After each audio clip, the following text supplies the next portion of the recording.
welcome back to We Watch the Movie. I'm Mike. I'm Jay. And another Patreon review for you guys. They just keep coming. Oh, God.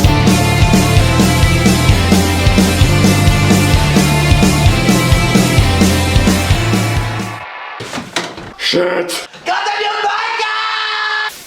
If you guys are interested in our Patreon, check it out in the link below. We've got multiple tiers. The toppiest tip top tier, you get all the good shit below it, plus you get entered into a weekly drawing to have us review a movie of your choice or a commentary or a video that you want us to do, whatever it is. Corjai Taylor has picked Beetlejuice. Corjai, man. I love Corjai. Corjai Taylor is a great human American being. We're saying it right. First off, before we get into the review, Tim Burton's Batman or Beetlejuice? That's too hard. Which one? My girl's name is Denora. Okay, well, it's okay. Obviously, for dorky reasons, I would take Batman. Don't you see? We're the same. Me too. But this is better. Beetlejuice is overall like as a whole of a movie, way better. Shut up. And I can understand if people were to pick like the best Tim Burton film.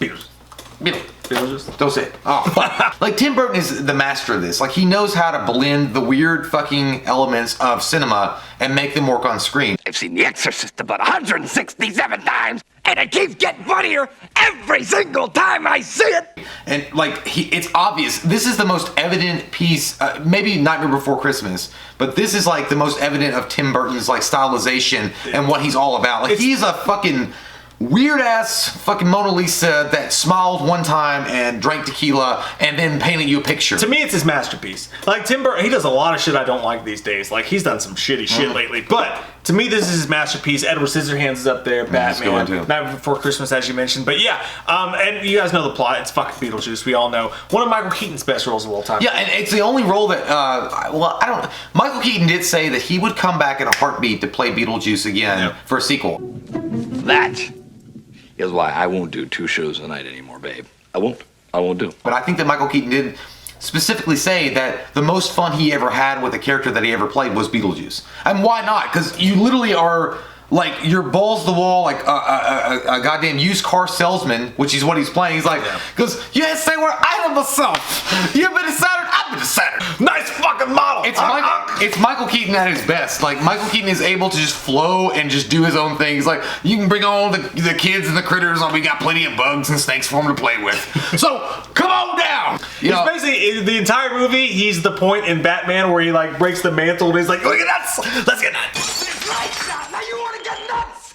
Come on, let's get nuts. It's the entire fucking movie. But he's not in it enough, I would say. Like, I think the Beetlejuice needs, if anything, if you could say anything bad about this movie, which is a 10. The movie's a 10. It's a fucking 10 without saying it. Say that right off the bat. But if you could add anything to this movie, would you not add 20% more Beetlejuice? Yeah, but I think that Tim Burton wisely chose to keep him out of it because I feel like he didn't want to overexpose his hand. Like, he was like, you know, I want to focus on the idea that the main characters have died and they're adjusting to this lifestyle. Which is great. Yeah, and plus you have Winona Ryder as Lydia, Catherine O'Hare, who played fucking the mom in goddamn Home Alone. Kevin!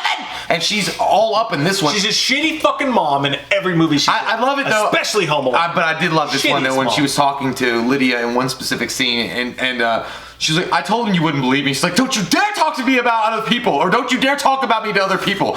She was ahead of the social media game. Like, already, like, fucking planning her Facebook execution on people. Buena Vista social. And you have the guy, I can't remember his name, it's a tragedy, I can't remember his name, but the one that Ferris Bueller Day Off, like, he also did Howard the Duck. He's been in a shit ton of films, the dad in it. What the dad deeds? Jeffrey Jones. Jeffrey Jones. He was in The Pest too. Jeffrey Jones is a great actor. He lost a scholarship. And then Otho. I like Otho. Like, Otho's a dumb shit. Glenn Shaddix. Yeah, and he's great too. But man, this movie is acted so well from top to bottom from what Tim Burton was going for. You know, Michael Keaton is the star. Like, he steals the scene every time he's in the scene. But it's because he knows how good he is. I want people to know it for the story that I'm trying to give, which is a kind of a young girl uprooted from her lifestyle in New York, moved to the countryside in Connecticut, and adjusting to this crazy atmosphere along with 2 people that are adjusting to being dead. She's got this fuck, yo. You know, you look like somebody I can relate to. Maybe you could help me get out of here, you know, because I gotta tell you, this death thing, It's just too creepy. It's weird the transition for me as a human too, because as a kid I always hated Lydia. I was like, oh, why are you so depressed all the fucking time? But now I'm like, I get it. I get it.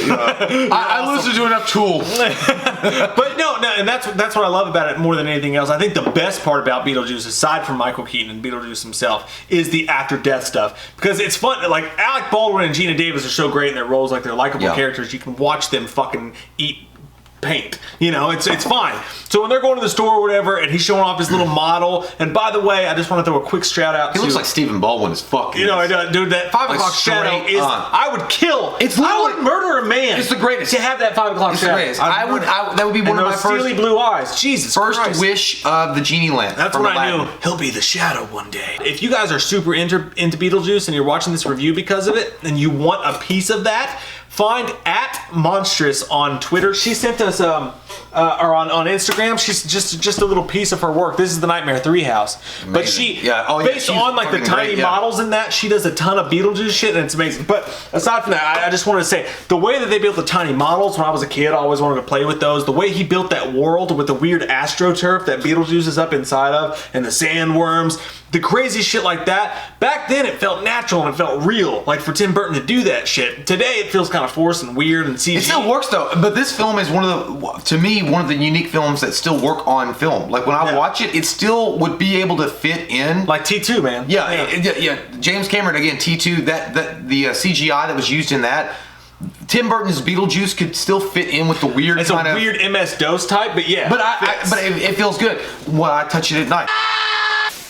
Right after he attacks the Dietzes, and he becomes that giant snake, which by the way, it's B-movie, but it looks fucking good. Yeah. Like Tim Burton that looks scary when he's like going at Lydia and he's like, I'm like, woo! But he meant it. But when he gets like, he goes, how dare you interrupt the professional when he's walking here? And he's like, I feel a little anxious, if you know what I mean. It's like, oh, where an average Joe like myself could get some action. And like he's like, here I come, baby. Just thinking of that when he's got in the whorehouse. But that's how me and Mike or anybody else that's drunk as fuck at 2 o'clock in the morning is looking around, and there's a 24-hour strip club. You're like, oh, here I come, baby. But it was we smell like Stetson. We smell like Stetson, Brute, and cigarettes. But it was so good, man. Like again, and I can understand why Michael Keaton would want to come back to that role, because he's so over the top in it, and like I think that he had finally, to him as an actor, he gets to experience what it's like just to cut fucking loose and have a great time. Yeah, it's one of the greatest actors of all time. I don't care to say that. He is. Michael Keaton is best roles of all time. And I want to mention really quick, one of the coolest things that I love the most about Beetlejuice, apart from its just weird gothic setting. Harry Belafonte.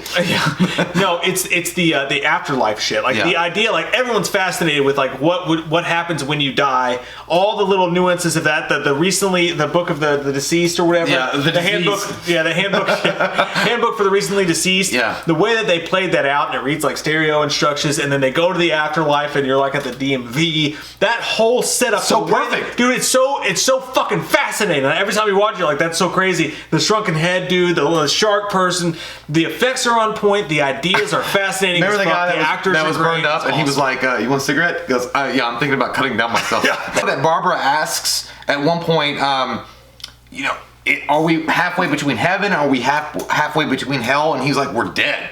This is it. I don't think we have much to worry about. This is it. Like, I mean, this is what it is. And they have to spend 125 years in this prison or purgatory, whatever the fuck it is, before whatever else happens. But they don't really give into the details with it. But I do know that at one point in the film, when they're all having dinner right before the cool Deo scene, which everybody knows the Deo scene, when Otho says, I hear that when you try to kill yourself, you become social workers or pencil pushers in the afterlife.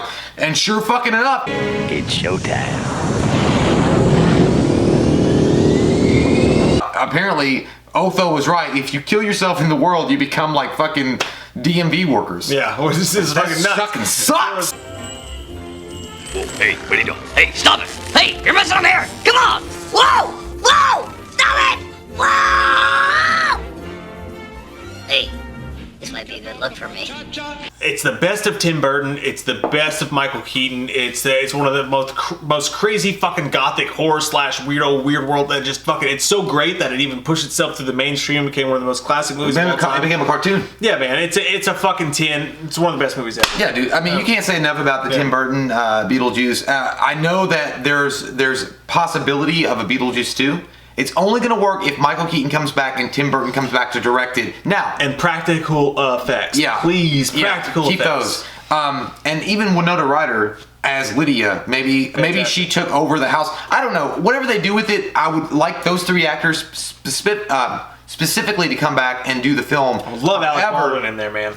Well, I would love that. It would fit too. Well, yeah. Some role. What about Gina Davis? For me, when I was a kid watching, I always hooked on to Alec Baldwin's character. Like, he's who I followed more than anybody else. There's some like connection there. Like, for me, like, I see the movie through his eyes. I would love to see him come back. He looks like a cool dad that you wish you had. Yeah. Because when he was like, when Lydia was trying to convince her mom about the ghosts when they were wearing the sheets, Alec Baldwin is like, she has photographs, and Gina Davis is like, Adam, you have photographs of Bigfoot. He's like, well, my photos of Bigfoot is a different story. like he was being very serious. Like, I have a real fucking photo. I've seen it 100 million times, and it keeps getting funnier every single time you see it. So yeah. 10. If you have never seen it before, like, I don't know what the fuck you're doing. Like, go see Beetlejuice. You got to get on that shit, man. So, Korzai, that was a fucking fantastic pick. We go on for days about it, but I think we said it. Yeah. You said it best, brother. By recommending it. Nice fucking model, honk honk. We love your fucking faces. If you're new to the channel, click that subscribe button and get some goddamn wham up in here. Well, looks like I'm next. GQ's been after me for months. Want me to do some kind of underwear model. There's something. This might be a good luck for me. We watched a movie. Yeah. We watched a movie. We watched it. We watched a movie. Yeah. You know what? We did a review. We watched a movie. We watched a movie. We watched a movie.